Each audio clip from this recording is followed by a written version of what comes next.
Arab Saudi sudah banyak berubah, dari tanahnya yang gersang, menjadi tanah yang subur. Dahulunya bangunan yang kecil-kecil, sekarang menjadi negara dengan bangunan yang menjulang tinggi. Arab Saudi sekarang menuju negara yang sangat modern dan liberal, dari negara konservatif dan tertutup, bahkan bisa menghilangkan makam-makam para sahabat dan bisa menghilangkan ruang hidup warganya demi pembangunan. Negara ini bisa mengambil keputusan yang berseberangan dengan dunia, dengan tidak mengecam Israel. Arab Saudi adalah negara Islam yang sangat berpengaruh, terutama di Timur Tengah. Secara ekonomi negara ini berkembang dengan terobosan-terobosannya yang kontroversi. Mau tahu lebih lengkap tentang negara Arab Saudi yang berubah 180 derajat? Inilah videonya.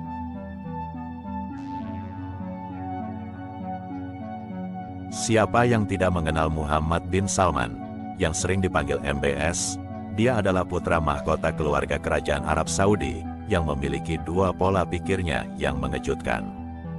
Dia memiliki ide-ide yang mutakhir yang membuat negara Arab Saudi menjadi negara super maju dan modern, atau dia bisa juga dibilang orang yang sangat kejam dalam hal berpolitik atau siapa saja yang menghalangi proyek-proyeknya.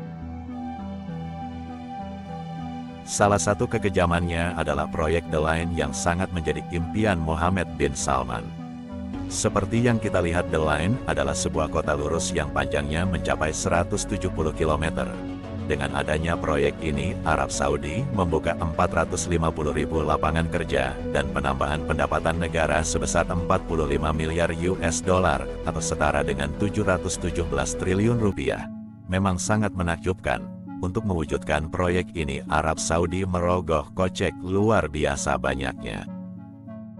Pembangunan The Line ditaksirkan akan menghabiskan dana fantastis hingga 500 miliar US dollar atau setara 7.469 triliun rupiah. Sayangnya, proyek dengan dana yang fantastis dengan keuntungan yang menjanjikan ini, ada cerita kelam di balik proyek yang megah ini.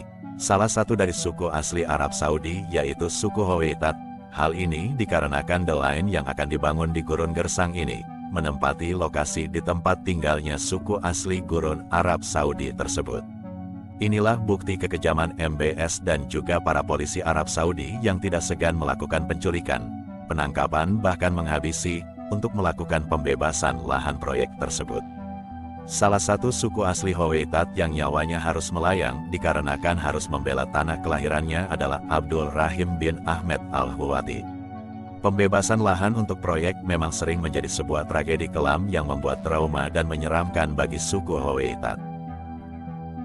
Proyek ini juga dianggap terlalu ambisius, bahkan cenderung akan menjadi halusinasi karena memang besaran nilai proyek untuk membangun The Line lebih dari 50% PDB Arab Saudi, yang hanya 833 miliar US dollar atau 12.429 triliun rupiah.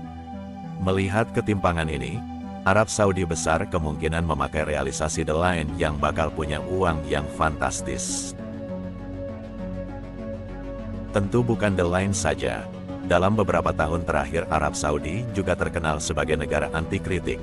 Misalnya, sosok Jamal Khashoggi, seorang wartawan Arab Saudi yang bernasib naas pada tahun 2018 silam, yang dikabarkan hilang di Istanbul, Turki.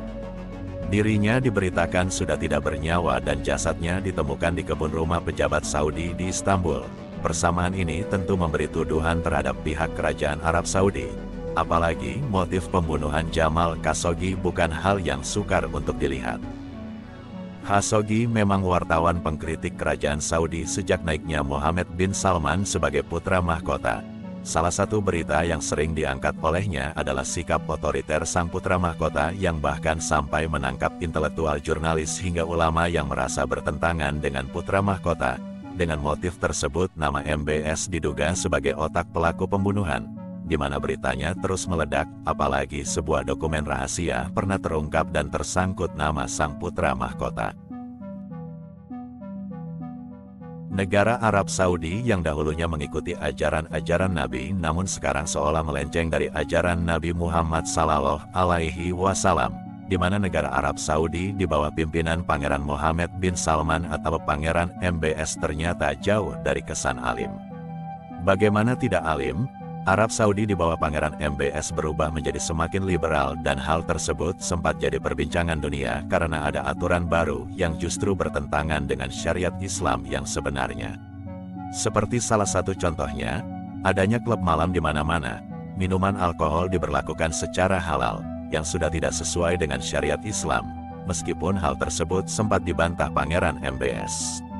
Apabila merujuk pasal syariat Islam di Arab, kaum Adam memang fitrahnya di rumah, mengurus suami dan anak-anak lalu mengajarkan buah hati ilmu agama. Namun sekarang, wanita di negara penghasil minyak terbesar di dunia sudah bisa keluar rumah dengan leluasa dan bebas melakukan apa saja seperti mengendarai mobil, bekerja, jalan-jalan dan sebagainya. Walaupun kedengaran sedikit janggal, namun faktanya wanita diizinkan memakai bikini di salah satu pantai komersial di Arab Saudi. Bahkan aturan dibolehkannya wanita Arab memakai pakaian terbuka di pantai Pure Beach ini bukanlah isapan jempol belaka.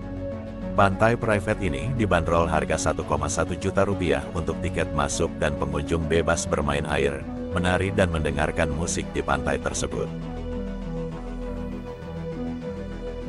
Bioskop dihidupkan kembali. Pada tahun 1980, Arab Saudi pernah menutup bioskop karena mempertontonkan film-film asal Hollywood yang jauh dari ajaran agama Islam.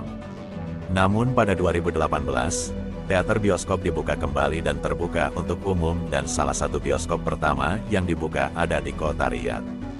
Dan pada 2019 Arab Saudi resmi membuka klub malam yang basisnya di Dubai yang bernama White Club, atas dasar persetujuan dari Pangeran Kerajaan. White Club yang awalnya dibuka di Dubai ini, tiket masuknya dibanderol dengan harga 1 juta rupiah hingga 3 juta rupiah. Dan anehnya klub malam tersebut diklaim sebagai klub malam halal karena tidak disediakan alkohol. Masih banyak kontroversi lainnya Arab Saudi di bawah pimpinan Pangeran MBS seperti pesta liar hingga perebutan tahta kekuasaan. Oke guys, sampai di sini dulu video saya. Itulah beberapa sisi gelap negara Arab Saudi yang mungkin jarang kamu ketahui. Bila ada faktanya yang salah, tolong kita diskusikan di kolom komentar dengan baik dan sopan. Sampai di sini dulu video saya dan sampai jumpa di video selanjutnya. Terima kasih.